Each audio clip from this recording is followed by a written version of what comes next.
Okay ပါကျွန်တော်ကခေါင်းစဉ်ကတော့တည့်တဲ့အတိုင်းပဲเนาะဒီနေ့ခေါင်းစဉ်ကဘယ်သူပဲဝါရဲရန်တိုက်နေတာလဲဆိုတော့စကလုံးပေါ့เนาะဘာသာရေးပေါ့เนาะဘာသာရေးဘယ်သူပဲဝါရဲရန်တိုက်နေတာလဲဆိုတော့ကျွန်တော်ဒီစကားတော့မပြောဘူးငြိမ်လိုက်တော့မလို့ဒါပေမဲ့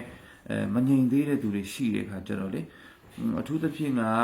အဲ့ဒါမပြောလို့မရတော့ဘူးပေါ့เนาะကျွန်တော်တို့လည်းဒါခဏနဲ့ငြိမ်သွားမယ်ထင်လို့တော်တော်လေးတော့ကျွန်တော်တို့ကလည်းတီးခံခဲ့ကြရတာကိုအဲ့တော့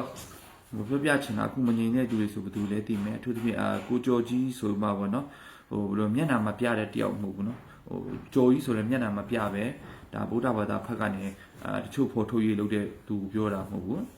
းဒီလုံးဝမျက်နှာပြပြီးတော့မှအမြဲတမ်းလူကားထဲကနေလာပြီးစကားပြောနေတဲ့နည်းထိတ်လည်းနည်းနည်းပြောင်းနေအသက်လည်းနည်းနည်းကြီးတဲ့ပိုင်းရောက်နေပြီကိုကျော်ကြီးဆိုတဲ့တယောက်ကပြောနေတာပေါ့သူကကျွန်တော်တို့ခရိယန်ဘာသာတစ်ခုလုံးကိုဘာသာရေးကောင်းဆောင်နေပေါ့နော်အကိုလုံးကနေမှဗုဒ္ဓဘာသာကိုဟိုရန်နေတိုက်အောင်လုပ်နေတယ်ဆိုတဲ့ပုံစံမျိုးနဲ့သူပြောသွားတဲ့စကားတွေရှိတယ်နော်ဗီဒီယိုကတော့သူ့အကောင့်မှာသွားကြည့်ကြပါကျွန်တော်တင်ရင်လည်းဖြက်ညက်ကတ်ဆိုပြီးမှပြောနေကြမှာဆိုလို့လေနော်ဘာသာရေးတွေရန်မတိုက်ကြပါနဲ့ဆိုမှနော်သူကပြောတာမသိရင်သူကရန်မတိုက်တဲ့ပုံစံလို့ပါလို့ပေါ့နော်တကယ်တော့ဟိုတက်ပြောမယ်ဆိုရင်ဘာသာရေးတွေရန်တိုက်တာဘယ်သူတွေလဲဆိုတော့ဗုဒ္ဓဘာသာဖက်ကလည်းတည်တယ်ပေါ့နော်ဗုဒ္ဓဘာသာအစ်စ်တွေပေါ့ကောင်းတည်တယ်ဘယ်သူတွေလဲဆိုတာလည်းတည်တယ်ကျွန်တော်တို့ခရိယန်ဖက်ကနေပြောရင်လည်းကျွန်တော်ခရိယန်မှာဘယ်သူတွေကဘာလုပ်နေလဲပေါ့နော်မစင်မချင်းပေါ့နော်အပေါ်ယံကနေပြောမေတ္တာတရားဘုရားသခင်ပြောပြီးတော့မှသူများဘာသာသာသနာတကယ်ဟိုထိခေါင်တော့ပြောတတ်တဲ့လူတွေရှိတယ်ပေါ့နော်ခဏနေကြပြက်နာလဲတက်တော့ကောဘာသာချင်းတူပဲပါဖြစ်ဘာသာပဲ꿰တာလူချင်းတူမြန်မာနိုင်ငံသားချင်းတူပဲမေတ္တာပဲပြရမှာဗောဒီလိုမလုပ်ကြပါနဲ့ဆိုပြီးတော့မှသူတို့ပဲအဲ့လိုအတန်ပြန်ထွက်လာတယ်ဒါခရိယန်ဘက်ကလည်းအဲ့လိုရှိတယ်ဗောနော်ပြက်နာတက်တဲ့ခါကျတော့သူတို့အားလုံးကနောက်ဆုတ်ပြီးသူတို့ကောင်းဟန်ဆောင်နေကြတယ်ပြက်နာတောင်လုံနေတဲ့လူကိုလည်းလုံအောင်သူတို့ပဲမြောက်ခဲ့ကြတာဗောနော်တကယ်ပြက်နာတက်တော့လေသူတို့ကမဆိုင်တယ်လို့ဟိုဘယ်လဲတိုးရီခြုံနဲ့ဝင်ပလေလို့ပဲပြောရမလားဗောနော်မခုတ်တက်တဲ့ကြောင်ကလေးလို့နေကြတဲ့လူတွေရှိတယ်အဲကျတော့ကိုကျော်ကြီးကိုကျွန်တော်အထူးသဖြင့်တုံ့ပြန်တာဗောနော်အဲ့ဒီကိုကျော်ကြီးဆိုတဲ့တယောက်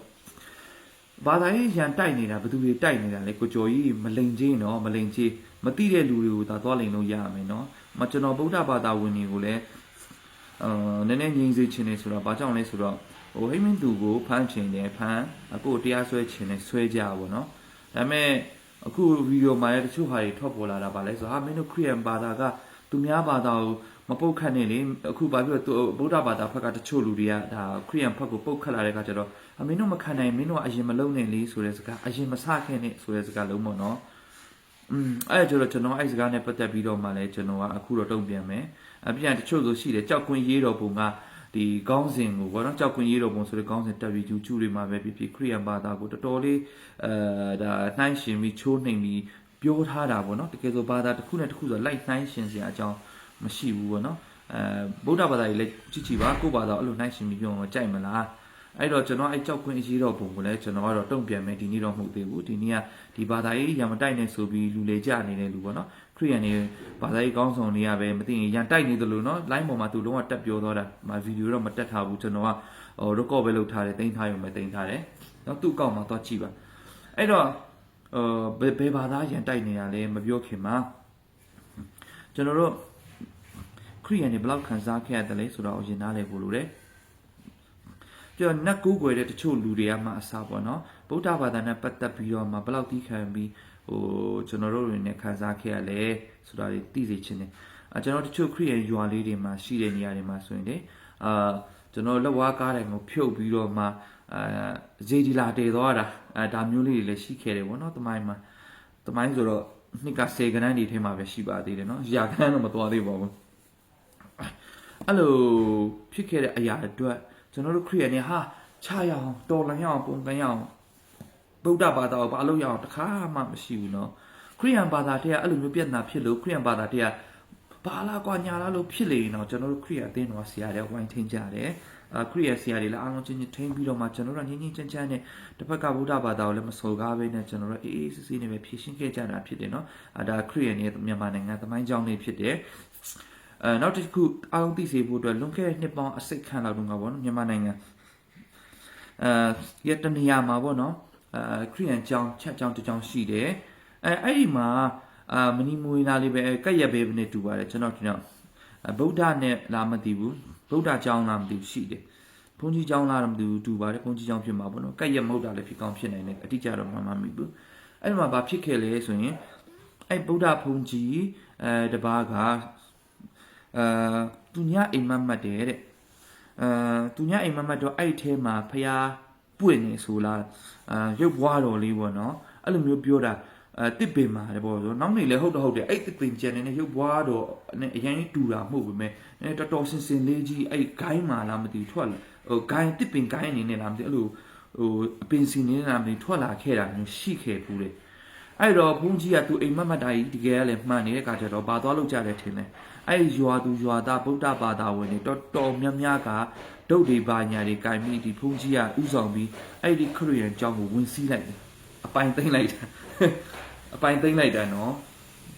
်ဒီသမိုင်းကျောင်းရှိခဲ့ဘူးတာတွေပြောပြတာကျွန်တော်တို့ခရစ်ယာန်တွေဟာမင်းတို့ဗုဒ္ဓဘာသာဘာကွာညာကွာဆိုမှဟိုဆဲဆိုတာတွေရှိလားအဲ့လိုမျိုးတွေရှိရင်တော့မှနော်ခရစ်ယာန်နဲ့ပြန်ထိန်းတယ်အခုကျွန်တော်ပြောပြမယ်ဆိုရင်ဗုဒ္ဓဘာသာတွေဖက်မှာဒါကိုပြန်မထိန်းမဲနဲ့ဘယ်တော့တောင်ပြောနေလဲဆိုရင်မင်းတို့ခရစ်ယာန်တွေကလည်းစော်ကားထားတော့ဒီဘာလို့ဗုဒ္ဓဘာသာလည်းပြန်စော်ကားတယ်ကွာဆိုတဲ့ပုံစံမျိုးတွေပေါ့နော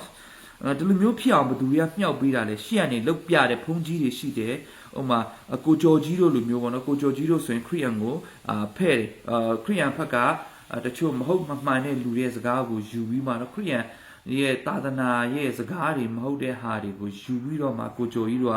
ခရစ်ယာန်ဘာသာကတို့လိုလုပ်ပါတယ်ဆိုပြီးမှခရစ်ယာန်ဘာသာနဲ့ဗုဒ္ဓဘာသာတွေအကြားမှာလုံးဝရန်တိုက်လိုက်တယ်။ဘာဖြစ်လို့ဗုဒ္ဓဘာသာမှာပဲခရစ်ယာန်မှာပဲဖြစ်တကယ်လူဆိုတာအောက်တန်းစားဆိုတာရှိတယ်နော်။နော်တချို့ကစကားကိုပြောလိုက်ရင်ကိုတစ်ဖက်လူထိအနာသွားမလားဆိုတော့မစင်စားပဲပေါ့နော်။ဉာဏ်ပညာအရင်နည်းနည်းပြောတတ်တဲ့လူတွေရှိတယ်နှစ်ဖက်စလုံးမှာ။အဲ့တော့အဲ့ဒီလူတွေရဲ့နော်အာဘော်လေးခရိယန်ဘက်ကအဲ့လိုအသုံးမကျတဲ့လူတွေနော်အောက်တန်းကျတဲ့လူတွေစကားကိုယူမှခရိယန်ဘာသာတစ်ခုလုံးကဆိုတဲ့ပုံစံမျိုးဒါမှမဟုတ်လေခရိယန်အဖွဲ့အစည်းကြီးမှာနှစ်ခုရှိတယ်အာစီနဲ့ဒီလောလောဆယ်အနေထားမြန်မာနိုင်ငံမှာကပေါ့နော်ဒီ Protestant နဲ့အဲ့ဒီမှာဟိုMethodist တို့ဘာတို့တွေပါညာထပ်ကွဲထားတာတွေဟိုဗာလဲsorry အောက်တောက်တို့ဆိုဘာတို့တွေလည်းထပ်ရှိသေးတယ်နော်အဲ့ဒါတွေပါခဏထားလိုက်အောင်တော့ဒီ Protestant နဲ့ RC ကြားထဲမှာမှသူကတော့ဘာလုပ်လဲဆိုတာတချို့ကျတော့ RC မှာပါဘူးပေါ့တချို့ကတော့ Protestant အကုန်ပေါ့နော်တချို့ကလည်း RC ရော Protestant တွေရောအကုန်လုံးကိုဒါသူတို့ရောသမမှုမှာခရိယန်ဘာသာကြီးကဗုဒ္ဓဘာသာကိုစော်ကားတယ်ဗုဒ္ဓဘာသာတွေခံနေရတာဆိုမှတမင်တက္ကအဲ့လိုပြောနေတဲ့လူတွေကိုသတိထားတော့အဲ့ဒါဗုဒ္ဓဘာသာဖက်ကနေခရိယန်ကိုလာရန်တိုက်နေတာအောက်လုံးထိုးပြီးနော်ဒါအောက်တန်းကြတယ်လို့ခေါ်တာဘာဖြစ်လို့ခရိယာသာသနာဝန်ကြီးတွေဖက်ကပဲဖြစ်ဖြစ်ခရိယာတကယ်ကောင်းဆောင်ကြီးတွေကအဲ့လိုမလုပ်ပါဘူးเนาะလုပ်တဲ့လူရှေ့အောင်ပြန်သားကြတာเนาะဒါပေမဲ့တခုတော့ရှေ့တားပါပြုတ်တားလို့မနိုင်တာလေလို့ပြောရင်တချို့ကကျတော့ကိုယ့်အဖွဲ့အစည်းမဟုတ်ဘူးကိုယ့်လက်အောက်ခံနေမဟုတ်တာတွေရှိတယ်เนาะအဲ့ဒါကျတော့ကျွန်တော်တို့ကပြောလို့ပဲရတယ်တော့တားလို့မရပြန်ဘူးလို့မျိုးကျွန်တော်တို့တားလို့ရတာဘယ်လိုလဲဆို live ပေါ်ကနေပဲဒီလောက်ကအောက်တန်းကြတယ်ခရိယာဘာသာရဲ့အလုပ်မဟုတ်ဘူးဒီလိုပဲကျွန်တော်တို့လည်းပြောလို့ရတာเนาะအဲ့တော့သူတို့မချေနိုင်ရင်တရားပဲဆိုလှုပ်ချလိုက်ပါเนาะအဲ့တော့ကျွန်တော်တို့ပြောပြတဲ့ခရိယန်ဘာသာတစ်ခုလုံးကလုပ်တယ်ဆိုမှခေါင်းစဉ်တက်ပြီးဆိုခဲ့နေဒါကရန်တိုက်တာတကယ်ဆိုရင်ဗုဒ္ဓဘာသာမှာသာခရိယန်ကိုရန်တိုက်နေတာမှာဘာသာဆိုတဲ့စကားလုံးအောက်ကနေသွားမယ်ဆိုရင်ခရိယန်မဟုတ်ဘူးဗုဒ္ဓဘာသာဘာကြောင့်လဲဆိုတော့ပြောပြမယ်စော်ကားတာမဟုတ်ဘူးเนาะကျွန်တော်ကဟိုနားလည်အောင်ပဲပြောပြမယ်ဒါပေမဲ့ကျွန်တော်ကတီးခံပါတယ်ကျွန်တော်ခရိယန်နေရပါတော့เนาะဘာလဲဆိုတော့ကျွန်တော်ကပြောပြမယ်เนาะအခုပြက်နာမှာပြက်နာရှာနေတဲ့လူတွေကဘာသာရေးဆရာအဖြစ်ကျွန်တော်တို့ကတကယ်ခရိယာတိုင်ဝမ်အစ်စ်ကနော်တကယ်လက်မှတ်ရခရိယာနေပေါ့နော်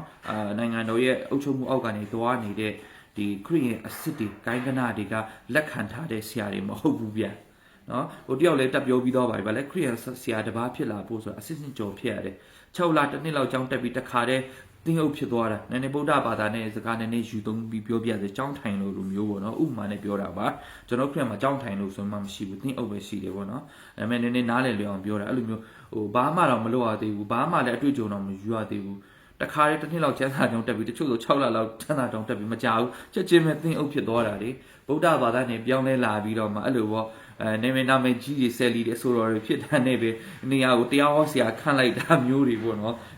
ဒါတွေကခရိယာအစ်စ်တွေလုံးဝမဟုတ်ပါဘူးเนาะအဲ့တော့ဆရာအစ်စ်တွေလုံးဝမဟုတ်ဘူးခရိယာနေဘက်ကဆရာလို့တတ်မှတ်လို့ရတဲ့လူတွေမဟုတ်ပါဘူး အဲ့တော့ဒီလိုဖက်ကလူတွေကမဟုတ်တာမမှန်တာတွေပြောလာဆွဆွဲလာတဲ့ခါကျတော့ဒါကိုခရိယန်ဘာသာကပြောတယ်လို့ပြောလို့မရဘူး။ဘာကြောင့်လဲဆိုဒါခရိယန်ဘာသာမှာလည်းဒီလူတွေကိုမိစ္ဆာလို့သတ်မှတ်ထားတာမှန်သောဆရာတွေလို့သတ်မှတ်ထားတာ။ဟုတ်ပြီဒါဆိုဗုဒ္ဓဘာသာမှာကြည့်ပါ။ဗုဒ္ဓဘာသာမှာဘုန်းကြီးအစ်စ်တွေသင်္ကန်းဝတ်ထားတဲ့သူတွေကနော်ခရိယန်ဘာသာကိုစောကတိုက်ခိုက်လာတာတွေအများကြီးရှိပါတယ်။နော်အဲ့ဒီမှာအတော်ဆုံးကတော့ဥဇောတိကတော့တော်တော်လေးညံနဲ့ကိုစောကတိုက်ခိုက်တာပေါ့နော်ကျွန်တော်သခင်ယေရှုခရစ်တော်ရဲ့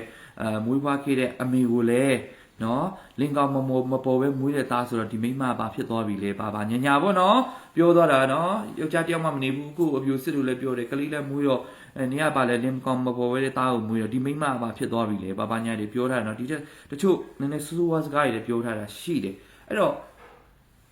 ဘုန်းကြီးပြောတဲ့စကားဒီလိုဥဇောတိကလိုမျိုးဆိုတာတကယ်ဘုန်းကြီးတွေလေဗုဒ္ဓဘာသာတွေကတရားဝင်သတ်မှတ်အတိမတ်ပြုထားတဲ့ဘုန်းကြီးဒါကြောင့်မို့သူ့ပါဇက်ကနေထွက်တဲ့စကားဆိုတာဗုဒ္ဓဘာသာရဲ့စကားလို့သတ်မှတ်လို့ရတယ်နောက်ဆုံးကဲသူထွက်လို့မှားတယ်ထားပါအောင်ဗုဒ္ဓဘာသာဝင်တွေကအားလုံးကသူ့လက်မခံဘူးဆိုရင်ပြဿနာမရှိဘူးအခုဗုဒ္ဓဘာသာတော်တော်များများလည်းလက်ခံထားတယ်လို့သူတို့ကဆရာတွေလည်းဖြစ်တယ်တကယ်ဘုန်းကြီးတွေဖြစ်တယ်ကျွန်တော်ခရိယန်ဘက်ကပြောတဲ့လူတွေဆရာတော်အစ်စ်တွေမဟုတ်ဘူးလှုပ်ရှားတွေကြားဖြတ်နေခရိယန်ကြားဖြတ်နေဆရာတော်အတုတွေနော်ဘာအစ်စ်မှမရှိပဲဆရာတက်လို့တာပြောမယ်ကျွန်တော်တာမန်လူအစ်စ်တောင်သူတို့ခရိယန်ကျမ်းစာနဲ့ပတ်သက်မသိဘူးနားမလည်ဘူးကျွန်တော်တော့မရှိတဲ့လူနော်ကျွန်တော်ဒီချိန်မှာလေလူငယ်ကောင်းဆောင်ပါစတာသွားလို့ပါလို့ပြောရင်တော့ကျွန်တော်မလုပ်ရဘူးကျွန်တော်အဲ့အဆင်မရှိသေးဘူးကျွန်တော်အဲ့လိုပဲဟိုသတ်မှတ်ထားတယ်နော်တကယ်အဆင်ရှိဘူးလားကျန်းစာကြောင့်အနည်းဆုံး၄နှစ်6နှစ်လောက်တော့တတ်ထားတင်တယ်တတ်ထားပြီးတော့မှလေဟိုဘယ်လိုပြောမလဲနော်ဆရာတွေရဲ့နောက်ကိုအရင်လိုက်တင်တယ်ဆရာရဲ့ပြုပြင်ခြင်းခံပြီးတော့မှဒါဖြည်းဖြည်းချင်းနဲ့မှပဲဟိုနာမည်ခံယူတင်တယ်ပေါ့နော်ကျွန်တော်တို့ဆိုဖះเจ้าတော်အမြဲတမ်းပုံမှန်သွားတဲ့လူတွေမဟုတ်ဘူးနော်အဲ့လိုမဟုတ်တော့ကျွန်တော်တို့အစ်စ်နဲ့ကကျွန်တော်လူငယ်ပါစတာခိုင်တော့ကျွန်တော်မလုပ်ရဲပါဘူးเนาะဟိုကလူတွေကကျွန်တော်အစ်စ်မရှိတဲ့သူတွေသူတို့တင်းအုပ်တို့တေကိုချောင်းထိုင်ဆိုတဲ့နေရာအဆင့်ကိုသွားလောက်တာပေါ့เนาะအဲ့လိုမျိုးလေးတွေကြွာတာကိုပြောပြတာအဲ့တော့ဗုဒ္ဓဘာသာမှာဒီဘုန်းကြီးတွေအဲ့လိုမျိုးဥဇောတိကလိုတချို့ခရိယန်ဘာသာနဲ့ပြတ်ပတ်တဲ့မဟုတ်မမှန်ပြောတာတွေကိုဗုဒ္ဓဘာသာအများစုကလည်းလက်ခံထားတယ်လို့နောက်ထပ်ကျွန်တော်ပြောပြချင်တာဒီဘုန်းကြီးကိုတကယ်ဘုန်းကြီးဖြစ်ဆက်လက်သတ်မှတ်ထားပါတယ်เนาะအတိမတ်ပြုထားကြတယ်လို့ပြောတာကျွန်တော်ခရိယန်မှာဟိုလူတွေကသူတို့တတ်တဲ့အုပ်စုเนาะဘေယုတ်ဒုက္ခအုပ်စုတွေတတ်စုဝေးတာကျွန်တော်တို့ဘက်မှာကျတော့เนาะဒီဗုဒ္ဓဘာသာဘက်မှာကျတော့ကြည့်ပါတရားဝင်ဘုန်းကြီးတွေကိုယ်တိုင်ကပင်လည်းအောက်တန်းကျစကားပြောထားတာအများကြီးဒါကြောင့်မို့ဗုဒ္ဓဘာသာကမှတာခရိယန်ကိုစော်ကားတာပါဒါကအားလုံးသိစေချင်လို့ပြောတာကျွန်တော်တို့ကဒါတော့မှကျွန်တော်ကဆက်ဆိုနဲ့ပြန်မတုံ့ပြန်ထားဘူးရင်ချင်းနဲ့ပဲကျွန်တော်အတန်းအနိုင်ဆုံးလုပ်တယ်เนาะဒါအားလုံးနားလေစေချင်လို့ဘယ်သူကပါပဲဘယ်ဘာသာကဘယ်သူကဘယ်လိုနဲ့ရန်တိုက်တာလဲဆိုတာဗုဒ္ဓဘာသာတကယ်အစ်စ်တွေကတော့သိတယ်ဒါဗုဒ္ဓဘာသာဖတ်မှလည်းဘယ်သူတွေကလုပ်တယ်ဆိုတော့ကျွန်တော်တို့လည်းမပြောချင်ဘူးပေါ့เนาะအရောက်စတဲ့ဖျားသခင်ကောင်းချီးပေးပါစေဗျ